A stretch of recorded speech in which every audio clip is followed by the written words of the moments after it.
नमस्कार बच्चों, मैं दिलीप कुमार मिश्रा, श्री कृष्णा साइंस अकेडमी आप सभी का स्वागत है। हम आपको इसके पहले प्रकाश पढ़ाया और प्रकाश की किरण पढ़ाया और प्रकाश का परावर्तन पढ़ाया है। 2 वीडियो और 2 लेक्चर आपके पढ़ चुके हैं। आज ये तीसरा है। आज हम आपको इसको दर्पण पढ़ाएंगे।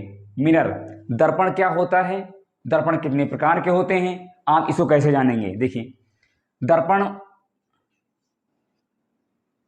ये आपका तीसरा लेक्चर है, ये आप जानते रहें और पीछे के जो वीडियो हमने डाले हैं उसको आप पीछे से।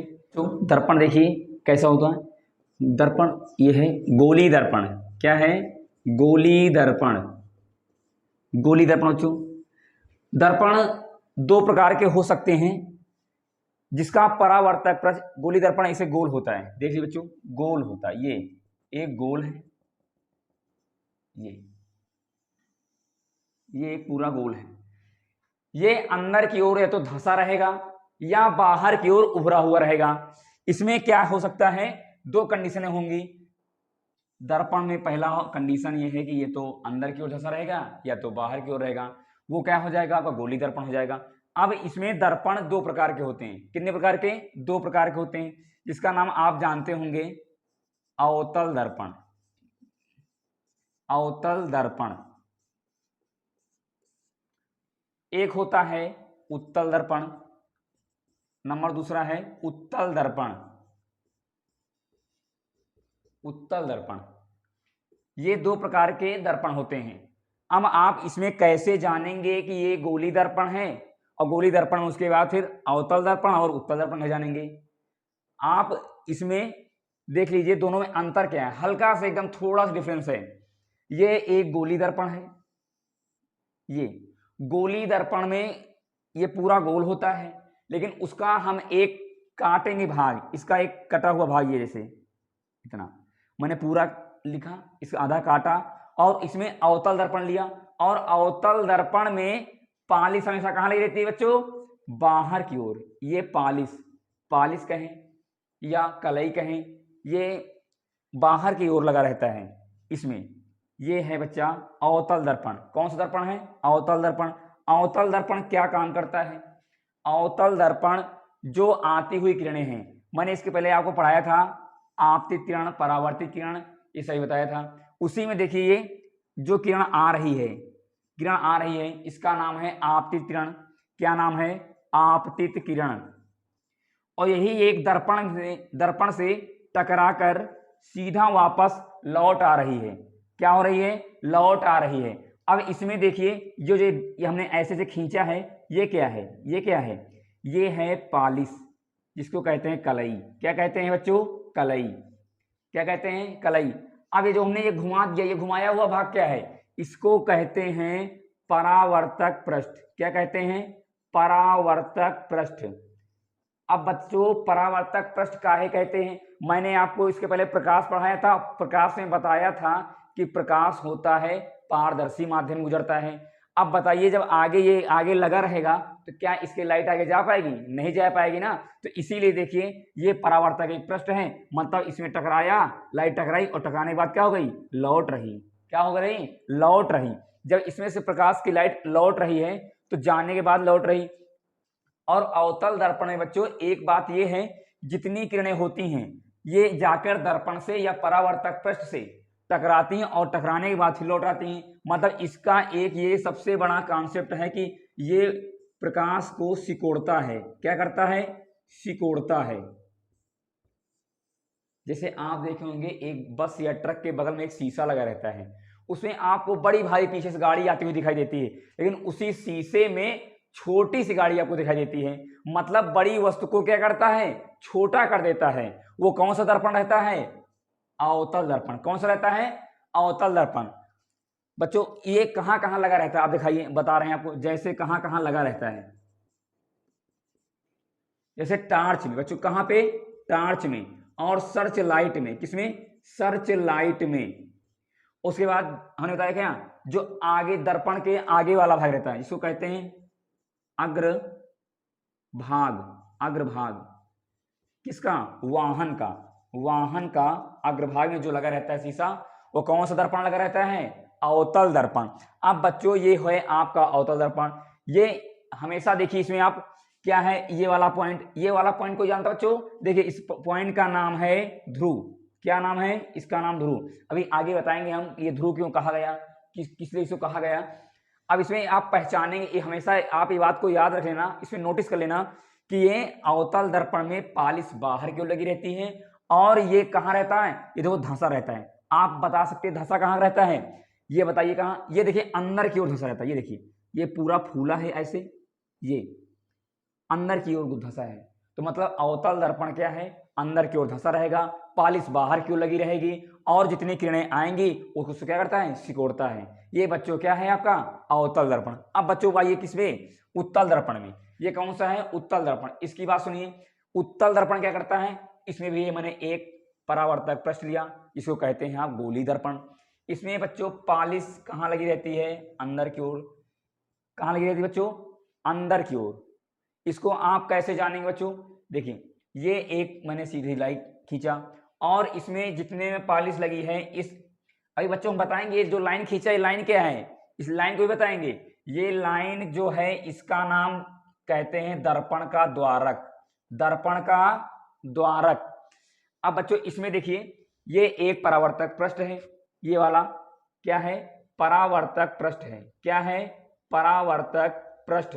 बच्चों ये है अवतल दर्पण, आप क्लियर हो गया। अब बच्चों इसके बाद हम पढ़ाएंगे क्या, उत्तल दर्पण। अब उत्तल दर्पण कैसे पहचानेंगे आप, देखिए ये है उत्तल दर्पण। ये उत्तल दर्पण कैसे जानेंगे, इसमें देखिए बच्चा पालिश हमेशा अंदर की ओर लगी रहती है। कहाँ लगी रहती है, अंदर की ओर, जिसको मैंने क्या बताया था, कलई कहो या पालिश कहो। ये आपका अंदर की ओर पालिश लगा रहेगा तो कौन सा दर्पण है, उत्तल दर्पण। अब इसमें आप बच्चों देखिए ये किरण आ रही हैं, इसमें देखिए यहां पर टकराएंगी आपको, ये आपको टकरा गई। ये टकराने के बाद ये बच्चों यहां पर से किरण जा रही और जाने वाली किरण का नाम क्या बताया था, आपतित किरण। और इसमें जो टकरा गई और टकराने के बाद क्या हो गई, लौट रही। अब पहले के बच्चे बताइए, इसमें ये जो दर्पण है उत्तल दर्पण, इसमें पालिश कहाँ लगी रहेगी, अंदर की ओर। और ये देखिए आपकी बाहर की ओर उभरा हुआ है, मतलब जिसका परावर्तक पृष्ठ बाहर की ओर उभरा होता है वो उत्तल दर्पण होता है। कौन सा दर्पण, उत्तल दर्पण, जिसकी पालिश अंदर की ओर लगी हो। कहाँ लगी हो, अंदर की ओर लगे हो। अब इसमें देखिए आप ये बता सकते हैं, देखिए इसमें हमने लाइट मारा और लाइट मारने के बाद टकरा कर लौट रही, तो मतलब क्या इसकी जो लाइट है ये दर्पण को पार कर सकती है, नहीं कर सकती ना, क्योंकि मैंने बताया था आपको कि जो लाइट होती है, प्रकाश होता है, वो पारदर्शी माध्यम गुजरता है, अपारदर्शी माध्यम में नहीं गुजरता है। अब बच्चों ये आपका क्या हो गया, उत्तल दर्पण। अब इसको देखिए, इसके कुछ परिभाषाएं होती हैं, मैंने बताया था आपको। यहाँ पर ये क्या है, ये जो जा रही है क्या है, आगे क्या बनाएंगी, ये इसके बाद इसकी कुछ परिभाषाएं हैं, किसकी, दर्पण की, गोली दर्पण की ये अन्य परिभाषाएं हैं। मैं अब उसको बताऊं बच्चों। अब हमने पढ़ाया उत्तल दर्पण, अवतल दर्पण। अब इसमें जो दर्पण से संबंधित कुछ परिभाषाएं हैं, कैसे हैं, देखिए ये एक आपका गोली दर्पण बना हुआ है। अब इस गोली दर्पण में इसमें सबसे बीच वाला भाग क्या होता है, वृत्त का केंद्र होता है। क्या नाम होता है उसका, केंद्र। क्या नाम होता है, केंद्र। लेकिन दर्पण में जो ये केंद्र होता है इसका नाम होता है वक्रता केंद्र। क्या होता है, वक्रता केंद्र। बच्चों क्या होता है, वक्रता केंद्र। अब इसमें बच्चों देखिए मैंने ये बताया, ये एक सीधी लाइन बनाया, सीधी लाइन। अब इसमें मैंने क्या लगाया, बाहर की ओर मान लिया पालिश लगा ली। कहाँ लगा ली, बाहर की ओर पालिश। अब बच्चों बाहर की ओर पालिश लगाया तो दर्पण कौन सा हो गया, अवतल दर्पण हो गया। कौन सा हो गया, अवतल दर्पण। अब बच्चों मैंने बताया था, अब फिर जान लीजिए आप, जो ये दर्पण है, ये दर्पण को जहां पर बीचों बीच वाला इसका बिंदु रहेगा, उस बीचों बिंदु में हम जहां पर बिंदु रखेंगे उस बिंदु का नाम होगा ध्रुव। क्या नाम होगा, ध्रुव। क्या नाम होगा बच्चों, ध्रुव। इसको पी से लिखते हैं। पी से क्या लिखते हैं कि ध्रुव को अंग्रेजी में पोल कहते हैं। क्या कहते हो, पोल। अब इसकी परिभाषा क्या लिखेंगे, मतलब वक्रता केंद्र और दर्पण के बीच के बिंदु को क्या कहते हैं, ध्रुव कहते हैं। अब ये आपका ध्रुव है। अब बच्चों इसमें देखिए ये वाला एक लाइन बन रही है, ये लाइन को भी कुछ कहते होंगे। अब इस लाइन को पता है आपको क्या कहते हैं, इसको कहते हैं वक्रता त्रिज्या। और दूसरा भी नाम इसका और है जिसको आप जानते होंगे, मुख्य अक्ष। क्या होता है ये, मुख्य अक्ष। क्या होता है बच्चों, मुख्य अक्ष। अब उसमें देखिए यहाँ पर ये देखिए ये एक मैंने लगाया डॉट डॉट, और मैंने अभी इसके पहले आपको बताया था जो लंबा लंबा डालते हैं इसको क्या कहते हैं, हर घर में लगा होता है इसको कहते हैं दरवाजा, डोर। इसको इसीलिए क्या कहते हैं, दर्पण का द्वारक। क्या कहते हैं, दर्पण का द्वारक। जहां द्वार हो वही दरवाजा होता है, वही क्या होता है, द्वारा बच्चों। अब इसमें ये हो गया, मतलब ये जो वृत्त होता है इस वृत्त में ये वाला पॉइंट वक्रता केंद्र होता है। इस वाले पॉइंट को क्या कहते हैं, ध्रुव कहते हैं। अब ये वाला पॉइंट को क्या कहते हैं बच्चों, मुख्य अक्ष कहते हैं। तो इसमें भी ये पहला पॉइंट आपका हो गया ध्रुव। क्या हो गया बच्चों, ध्रुव हो गया। और क्या बताया मैंने, वक्रता केंद्र बता दिया, वक्रता केंद्र बता दिया। ये आप परिभाषा इसकी लिख सकते हैं, नहीं तो आपको एक पिन किया हुआ एक लिंक मिलेगा, उसमें आप क्लिक करेंगे तो एक ग्रुप में ऐड हो जाएंगे, और जब आप ग्रुप में ऐड हो जाएंगे तो आपको वहां पर पीडीएफ फॉर्म में एक जब चैप्टर कंप्लीट हो जाएगा, जब चैप्टर कंप्लीट हो जाएगा तो आपको सीधा नोट्स मिल जाएगी आपको। उसके बाद फिर तीसरा पॉइंट मैंने पढ़ाया है, क्या बताया आपको, मुख्य अक्ष बताया है। क्या बताया बच्चों, मुख्य अक्ष। अब बच्चों देखिए इसी में इस वाले पॉइंट को हमने बताया था एक मुख्य अक्ष कहते हैं, और इसी को कहते हैं वक्रता त्रिज्या। क्या कहते हैं, वक्रता त्रिज्या। वक्रता क्यों कहते हैं, क्योंकि ये गोल है, जो वक्र बनाए वो क्या होता है, गोल। ये इसीलिए कहते हैं इसको वक्रता त्रिज्या। इसको आर से लिखते हैं, क्योंकि त्रिज्या को रेडियस कहते हैं, इसलिए आर से लिखते हैं इसको। इसलिए ये क्या है, आर त्रिज्या है। क्या है बच्चों, त्रिज्या। अब ये इसी को त्रिज्या कहते हैं। अब देखिए बच्चों ये वाला पॉइंट इसी लाइन को कहते हैं वक्रता। अब जो यहाँ पर देखिए बच्चों, यहाँ पर अगर हमने कोई अवतल दर्पण लिया या उत्तल दर्पण लिया, तो अगर इसमें हम लाइट मारेंगे, प्रकाश मारेंगे, तो ये टकराएगी, और टकराए के बाद ये तो निकलेगी, जरूर निकलेगी, क्योंकि मैंने बताया था हर एक पारदर्शी माध्यम में लाइट निकलती है और अपारदर्शी में नहीं करती। तो ये तो क्या है, अपारदर्शी है। इसको किस तरह हम टकराएं और किस तरह बाहर निकालें, अब इसको बच्चों आगे देखिए हम बता रहे हैं आपको। फिर इसके बाद अब बच्चों देखिए, इसके पहले हमने आपको ध्रुव बताया, वक्रता केंद्र बताया, मुख्य अक्ष बताया, और चौथा क्या बताया था, वक्रता त्रिज्या। क्या बताया था, वक्रता त्रिज्या। मतलब वक्रता त्रिज्या क्या है, कैसे लिखेंगे, आपको वक्रता त्रिज्या लिखेंगे, दर्पण के ध्रुव और वक्रता केंद्र के बीच की दूरी को क्या कहते हैं, वक्रता त्रिज्या। अब बच्चों देखिए इसमें हमने अब के लिया है अवतल दर्पण। अब अवतल लिख सकते हैं चाहे उत्तल लिख सकते हैं, हम दोनों आपको कंडीशन बताएंगे कैसे आप जानेंगे और कैसे निकलेगा। ये देखिए यहाँ पर इसका बीचों बीच बिंदु क्या होता है बच्चों, ध्रुव। क्या होता है, ध्रुव। अब इसमें देखिए ये एक सीधी रेखा है, इस वृत्त बनाएंगे आप, जैसे ये देखिए ये पूरा वृत्त बनाएंगे तो इसका कोई केंद्र तो ही होगा। ये इस केंद्र बना दिया यहाँ पर, इस केंद्र का नाम मैंने बताया था बच्चों, क्या होता है, वक्रता केंद्र सी। क्या होता है, वक्रता केंद्र सी होता है। अब बच्चों वक्रता केंद्र सी होता है, तो अब इसमें हम आप क्या करेंगे, ये किरणें प्रकाश सी लाइटें मारेंगे। यहाँ से देखिए ये लाइटें जा रही हैं, ये जा रही हैं, ये जा रही हैं। अब देखिए जब ये लाइटें जा रही हैं तो आगे दर्पण है, और दर्पण को क्रॉस करके लाइट जा नहीं पाएंगी, ये क्योंकि परावर्तक पृष्ठ है। क्योंकि परावर्तक पृष्ठ मतलब क्या है, पॉलिश लगी है, कलई लगी है। जब आगे पेंट पोता हुआ है, पॉलिश कलई मतलब जो तुम्हारे घर में दर्पण होगा, शीशा होगा, पीछे देखो यो आराम से वहाँ पेंट पोता रहता है हर कलर के, और जब पेंट पोता रहा तो मैं लाइट मारो तो को बाहर जात नहीं ना, और जब नहीं जाते तो वह परावर्तक पृष्ठ हो जाते हैं। अब यहाँ देखो यो या लाइट बच्चा जा रही, या लाइट जा रही है, या लाइट जा रही या जा रही। अगर सब लाइटें जा रही हैं तो टकरा के लौट तो करी हैं। अगर ये टकराई तो यहाँ से ई खटाक से निकली, ई यहाँ पर निकल आई, ई यहाँ पर निकल आई बच्चा, ई ऐसे जा रही, ई ऐसे जा रही। अब देखो ये लाइटें टकराए के बाद कहूँ पर मिल रही हैं, जरूरी नहीं है मिले, कहूँ पर मिल सकती, लेकिन एक दर पर मिली है जरूर। और जब मिली है तो कुछ नाम तो हुई, वह के नाम है बच्चा मुख्य फोकस। मुख्य फोकस का नाम बच्चा मुख्य फोकस। मतलब इस सारी किरणें देखो आ रही हैं और आ कह रही हैं क्योंकि यह परावर्तक पृष्ठ है, टकराए का हो रही है, सब लौट रही हैं। अब इसको आप कैसे लिखेंगे, इसको लिखेंगे वक्रता केंद्र तथा ध्रुव के बीच को मुख्य फोकस कहते हैं। क्या कहते हैं, मुख्य फोकस। अब इसको कहे, इसके बाद ये मुख्य फोकस हो गया। अब इसमें पचवा क्या था, मुख्य फोकस। इसको मुख्य फोकस कहें या फोकस कहें, दोनों का मतलब बच्चा एक है। अब इसमें छठवां पॉइंट, अब देखिए ये अलग है और ये अलग है। अब इसको यहाँ पर कोई दूरी भी तो होगी, यहाँ पर कोई दूरी होगी, और जब कोई दूरी होगी उसका नाम जरूर कोई होगा, उसका नाम है फोकस दूरी। क्या नाम होगा बच्चों? फोकस दूरी। क्या कहेंगे? फोकस दूरी।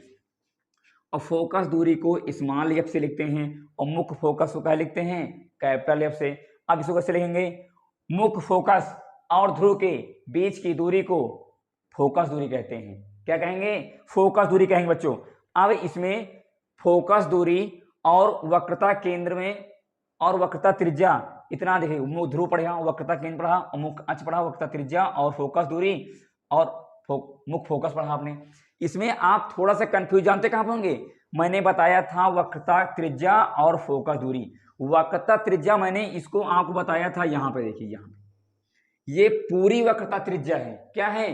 पूरी वक्रता त्रिज्या है। लेकिन इस मुख्य फोकस से और ध्रुव के बीच जो दूरी होगी वो फोकस दूरी होगी और जो टोटल होगी वो वक्रता त्रिज्या है। क्या है? वक्रता त्रिज्या। अब यहां पर आप इतना थोड़ा सा नोटिस कर लीजिए, ध्यान दीजिए। यहां पर ये ध्रुव है, ये वक्रता केंद्र सी, इसको मैंने मुख्य बिंदु यहां पर लिया फोकस, फोकस लिया। तो देखिए यहां पर दो, इसकी दूरी अलग हो गई, इसकी दूरी क्या हो गई? अलग हो गई। मतलब फोकस दूरी इतनी है और इतनी है। मतलब यहां पर आप बता सकते वक्रता त्रिज्या होती है बच्चा, वक्रता त्रिज्या ये है। अगर वक्रता त्रिज्या को मैंने आर से लिखा, कहां से लिखा? आर से लिखा। और फोकस दूरी को मैंने स्मॉल एफ से लिखा। अब बताइए फोकस दूरी इतना है और फिर इतना है, तो मतलब वक्रता त्रिज्या की डबल है। क्या है? ये डबल है। कैसे? देखिए ये एफ, ये आर बराबर है, आर बराबर क्या हो जाएगा? एफ गुणे 2। कैसे हुआ? मतलब इतनी दूरी एक एफ और इतनी दूरी फिर एक एफ, तो कितना हो गया? 2f। तो इसको क्या कहते हैं? जो वक्रता त्रिज्या होती है, फोकस दूरी क्या होती है? आधी। क्या होती है बच्चों? आधी होती है। बच्चों देखिए ये वक्रता त्रिज्या है, वक्रता त्रिज्या में था आर और फोकस दूरी एफ, ये क्या है? इसका डबल है। मतलब वक्रता त्रिज्या का डबल कौन है? फोकस दूरी। अगर ये दो गुणा में लिखा है, यह कहां चला जाएगा? भाग में। तो ये क्या हो जाएगा? r/2। ये किसके बराबर है? एफ के बराबर। ये आपका सूत्र हो गया। इस सूत्र का नाम क्या है? या फिर स्मॉल क्या था? ये है फोकस दूरी। क्या है? फोकस दूरी। और आर क्या था? वक्रता त्रिज्या। क्या है? वक्रता त्रिज्या बटे 2। मतलब फोकस दूरी वक्रता त्रिज्या की क्या होती है? आधी। क्या होती है बच्चों? आधी। ये आपका एक फार्मूला है। आप इससे आगे चल के न्यूमेरिकल सॉल्व करेंगे, सवाल लगाएंगे इसी से। अब आपको बच्चों ये आपका दर्पण जो टॉपिक था, अवतल दर्पण, उत्तल दर्पण और उससे जो संबंधित परिभाषाएं थी, मैंने आपको सारी परिभाषाएं बता दिया है। अब आगे इसका जो नेक्स्ट टॉपिक होगा अगले वीडियो होगा, और इसको समझने से पहले आप पीछे वाले वीडियो जरूर देख लीजिए। और बाकी जहां पर आपको कहीं दिक्कत हो, ना सुनना है, कमेंट करिए और चैनल को सब्सक्राइब करिए। जो आगे आपको पीडीएफ की दिक्कत है, नोट्स की दिक्कत है, हम आपको एक लिंक देंगे, उस पर आप पिन करना और आपको ये वीडियो के साथ आपको नोट्स भी मिल जाएगी। ठीक बच्चों, धन्यवाद आपके लिए।